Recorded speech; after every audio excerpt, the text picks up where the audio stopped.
Arte y religión. No existe un consenso académico sobre qué precisamente constituye una religión. Puede definirse como un sistema cultural de comportamientos y prácticas, cosmovisiones, ética y organización social, que relaciona la humanidad o una categoría existencial. Muchas religiones tienen narrativas, símbolos e historias sagradas que pretenden explicar el sentido de la vida o explicar el origen de la vida o el universo. A partir de sus creencias sobre el cosmos y la naturaleza humana, las personas pueden derivar una moral ética o leyes religiosas o un estilo de vida preferido. Según algunas estimaciones, existen alrededor de 4.200 religiones vivas en el mundo e innumerables extintas. Hablemos del significado de la palabra religión. Del orador latino Cicerón, que en su obra De Natura Deorum ofrece la siguiente etimología. Quienes se interesan en todas las cosas relacionadas con el culto, las retoman atentamente y como las releen son llamados religiosos a partir de la relectura. Por otro lado, Lactancio hace derivar la palabra religión del verbo latino religare. Obligados por un vínculo de piedad a Dios, estamos religados, de donde el mismo término religión tiene su origen, no como fue propuesto por Cicerón, a partir de releyendo. Por su parte, en el ensayo del Imperio Romano de José Ortega y Gasset, él escribe: cuando el hombre cree en algo, cuando algo le es incuestionable realidad, se hace religioso de ello. Religio no viene, como suele decirse, de religare, de estar atado el hombre a Dios. Como tantas veces es el adjetivo quien nos conserva la significación original de sustantivo. Y religiosus quiere decir escrupuloso. Por tanto, el que no se comporta a la ligera, sino cuidadosamente.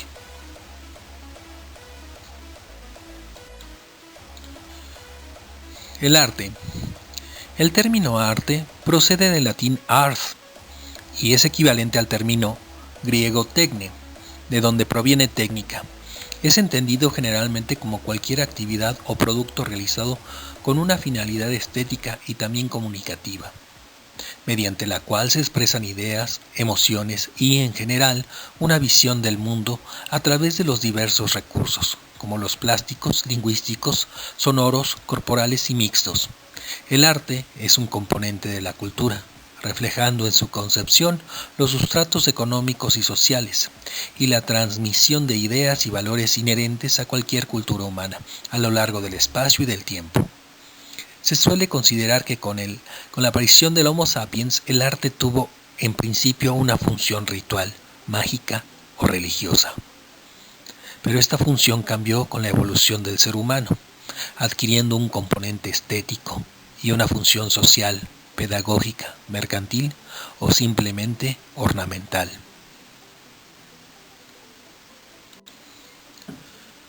Todo arte es imitación de la naturaleza. Séneca.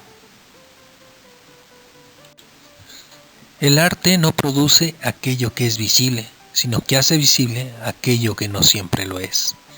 Paul Klee. Relación entre arte y religión.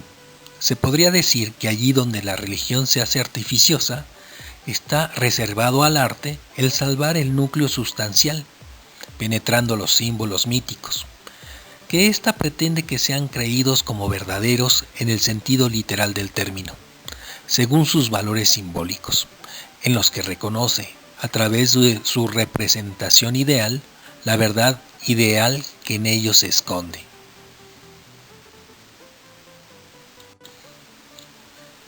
Mientras que para el sacerdote es importante que las alegorías religiosas sean consideradas realidad de hecho, esto no importa en modo alguno al artista, el cual, sin ambajes, presenta libremente su propia obra como su invención. La religión sobrevive solo como artificio cuando se encuentra en la necesidad de desarrollar cada vez más sus símbolos dogmáticos, protegiendo con esto la unidad, la verdad y la divinidad, que vive en ella con un cúmulo siempre creciente de elementos, en sí increíbles, que se encomiendan solo a la fe. Advirtiendo esto, la religión ha pedido siempre el auxilio del arte, que a su vez fue incapaz de su más alto desarrollo, en tanto que se limitó a proponer a la devoción de los sentidos aquellas pretendidas verdades reales de los símbolos, produciendo solamente imágenes idólatras de fetiches, mientras que cumplió su verdadero cometido cuando, mediante la representación ideal de la imagen simbólica, contribuyó a la comprensión de su íntima sustancia, es decir, de la verdad divina e inexpresable. Richard Wagner. Arte y religión en el Paleolítico y Neolítico.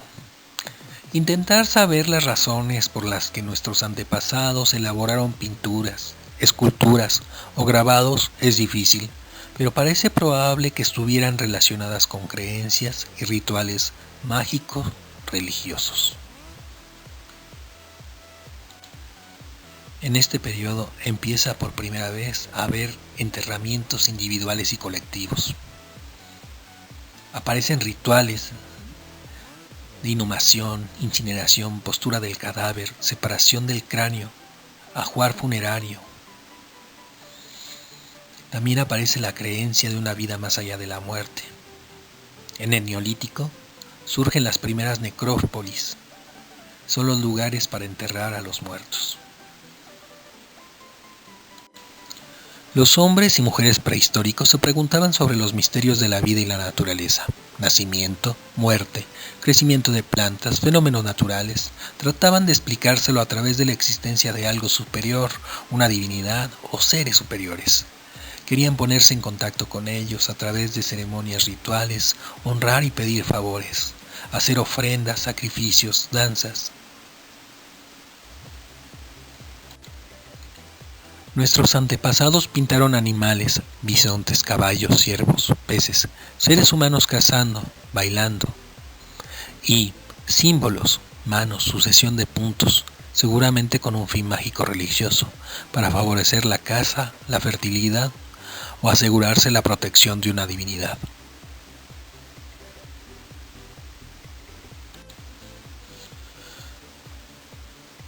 La religión mesopotámica. Los mesopotámicos eran politeístas, adoraban a muchos dioses. Sus dioses se relacionaban con la economía agrícola y pastoril. Entre ellos tenemos a Nu, dios del cielo y los astros; Ishtar, diosa de la fecundidad y el amor; Shamash, dios del sol; Ea, dios del agua. Les rendían culto con plegarias y oraciones, sacrificios y ofrendas. Cada ciudad-estado tenía su dios protector, al que le dedicaba el templo, un sigurat. La religión mesopotámica no ofrecía una vida mejor tras la muerte ni la inmortalidad.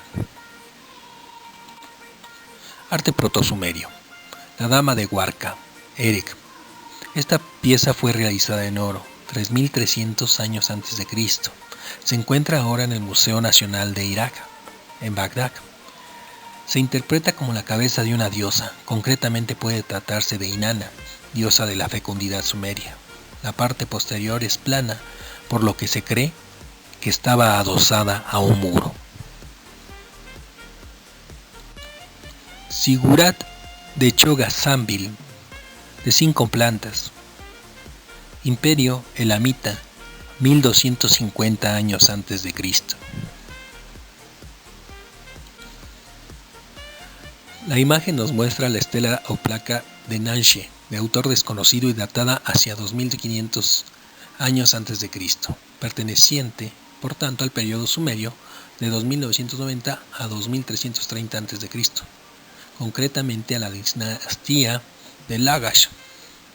Su estado de conservación es bastante bueno y hoy se expone en el Museo del Louvre.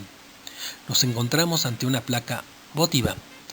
Destaca un agujero en el centro que debería de ser utilizado para colocarlo en las paredes del templo. Se trata de un bajo relieve figurativo que se divide en 2 registros, uno superior que muestra al rey Ur-Nanshe, fundador de la primera dinastía de Lagash, portando en su cabeza un cesto de ladrillos para la construcción del templo. Enfrente de él aparecen los miembros de la familia real con los brazos cruzados en posición orante. En el registro inferior se muestra una escena de simposio o banquete donde aparece el rey en primer término con una copa y alrededor la familia celebrando seguramente la fundación del templo. La religión egipcia era un conjunto de creencias muchas veces contradictorias entre sí. Al abarcar el tema de la religión no nos encontramos con un dogma establecido, sino con ese conjunto de creencias, siendo el arte una de las fuentes más importantes para su estudio. Los egipcios eran optimistas y concebían a los dioses como benefactores. La idea de la renovación vital siempre triunfaba sobre la idea de la muerte. Esa renovación partía de la propia geografía que mostraba que el Nilo anualmente traía su fuerza de vida y el sol nacía cada día en el cielo. La religión egipcia era politeísta, aunque hubo tendencias monoteístas, pero no en el pueblo. Conservaba rasgos primitivos, como por ejemplo la representación animalista de los dioses. Los animales eran venerados como dioses o identificados con estos. La arquitectura egipcia, entre cuyas construcciones destacan los templos y las tumbas, se caracteriza por el uso de la piedra tallada. Pero lo más original de la arquitectura egipcia es la construcción funeraria. La arquitectura, para la cultura egipcia, tuvo un carácter religioso. Los monumentos arquitectónicos estuvieron inspirados en la existencia del más allá. Construyeron verdaderos monumentos como las pirámides, las mastabas, los hipógeos y los templos. Hipogeo es el nombre dado a galerías subterráneas o pasajes excavados con funciones funerarias. La mastaba es un tipo de tumba egipcia de base rectangular, techo plano y muros laterales inclinados, construida con bloques de adobe, con barro del Nilo o con piedra. La escultura egipcia surge como representación de la imagen como un elemento de supervivencia.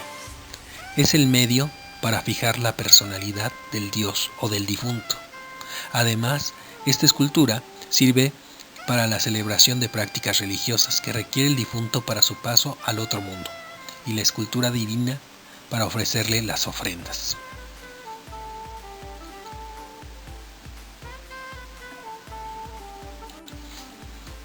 El lugar de ubicación es fundamental en las tumbas y en el Sancta Sanctorum del templo.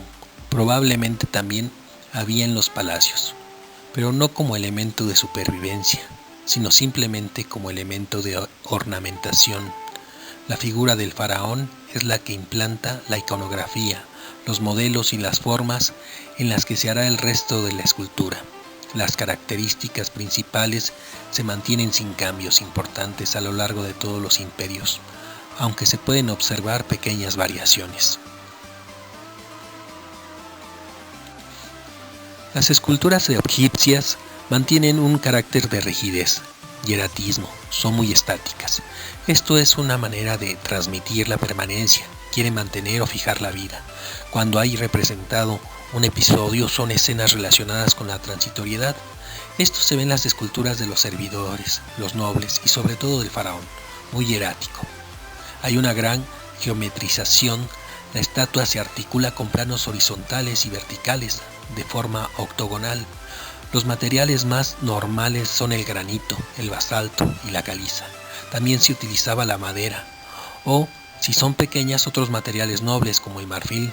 Para el faraón se utilizaban los materiales más nobles, especialmente las de madera y las de caliza se solían policromar y pueden llevar materiales incrustados, sobre todo en los ojos para dar mayor vida a la escultura. El tamaño es variable, hay algunas grandes, otras de tamaño natural y otras pequeñas. Nunca hay miembros que desentonen, incluso en las estatuas colosales. Realismo, aunque va hacia el idealismo en muchas ocasiones. Son retratos muy veraces de animales y del faraón, aunque en su caso suelen evitar los defectos. Actitud de calma y equilibrio. Pueden estar decorados con jeroglíficos, sobre todo en las vestiduras o en la base sobre la que se apoyan, lo que en muchas ocasiones permite identificar a la figura. Los relieves suelen ser bajorrelieves, que suelen estar siempre policromados. Van a tener una mayor movilidad que las estatuas, aunque con un movimiento rígido, un tanto convencional. Estos relieves se rigen por la ley de la máxima claridad. Se ve la figura en relieve como si la viéramos desde distintos puntos de vista: ojos y torso de frente, resto del cuerpo de perfil. Arte y religión minoica. En la antigua religión minoica tiene un claro papel la mujer. Destacan en este sentido las distintas figurillas de mujeres con los pechos descubiertos y con vestidos acampanados. Estas suelen aparecer cogiendo serpientes, lo que se ha interpretado junto con los pechos descubiertos como símbolo de la fertilidad. Muchos expertos apuntan que estas diosas podrían ser la evolución de las primitivas diosas madres neolíticas e incluso los ancestros de las diosas griegas Demeter y Persefón. Dentro de la misma religión también cabe destacar el papel del toro, el cual está presente en el arte minoico, y al que se cree se dedicaban ciertos rituales atléticos.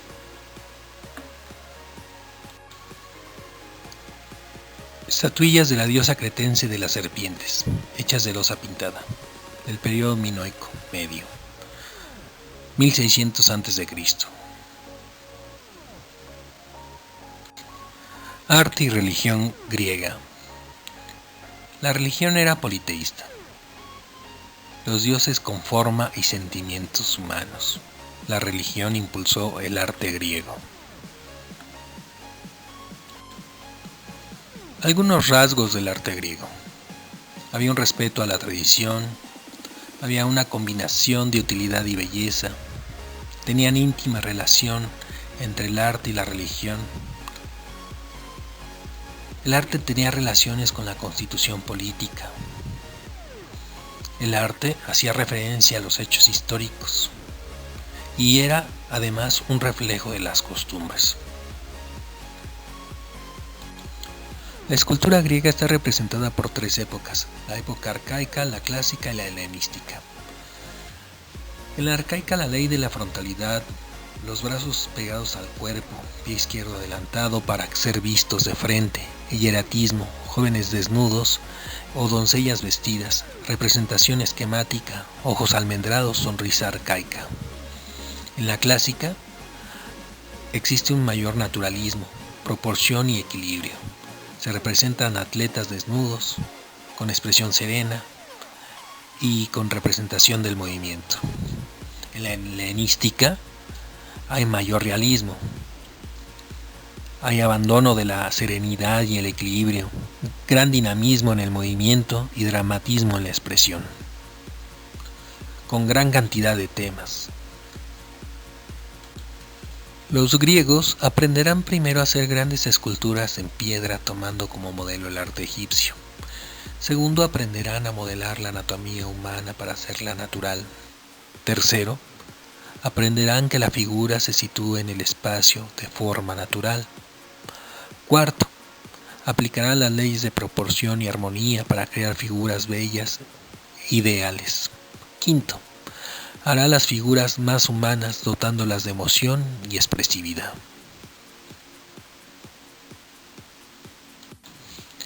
En Grecia, el arte contaba con una religión humanizada. Dioses y héroes humanizados.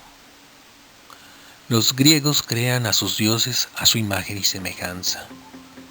La mitología era fuente de inspiración para el arte y vínculo entre los griegos. La iconografía y programa temático del arte son los dioses y héroes, y el mito. Arte y religión romana. Hubo un contacto muy temprano con la Magna Grecia y Sicilia, espacios griegos. La conquista de Grecia y de los reinos helenísticos en el siglo II a.C. puso la civilización griega en manos de Roma. La cultura helena, considerada superior, se convierte en el modelo a imitar.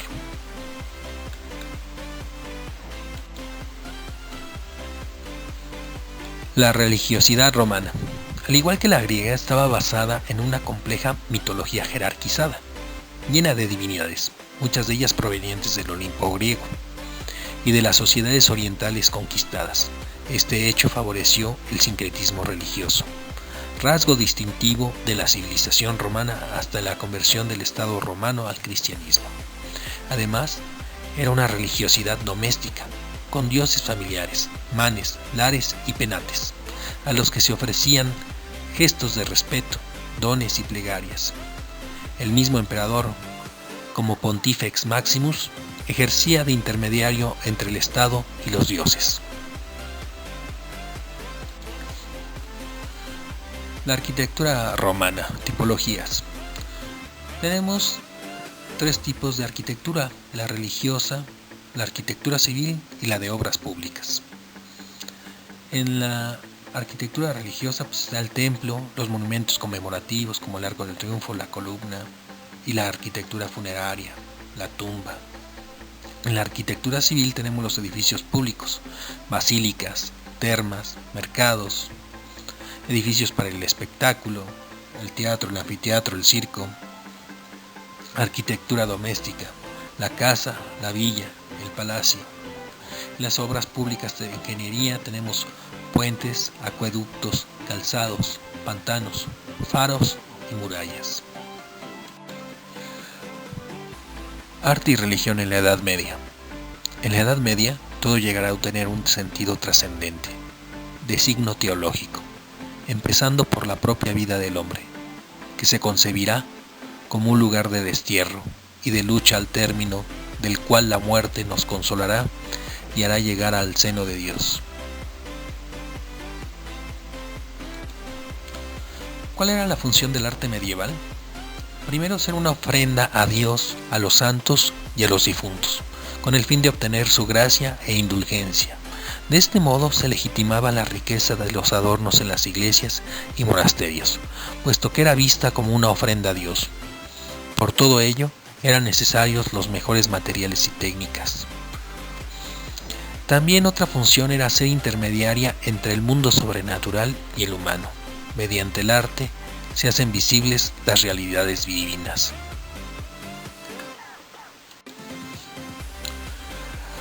Una función más es ser un catecismo.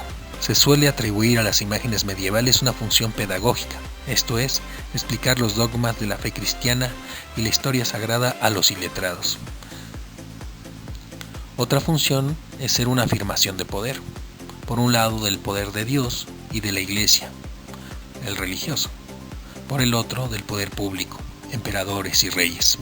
A finales de la Edad Media irán surgiendo otros agentes sociales para encargar obras de arte. El arte medieval se caracteriza por representar un pequeño número de figuras y de diversos objetos. La variedad de colores es limitada. La pintura, más que figurar, sugiere.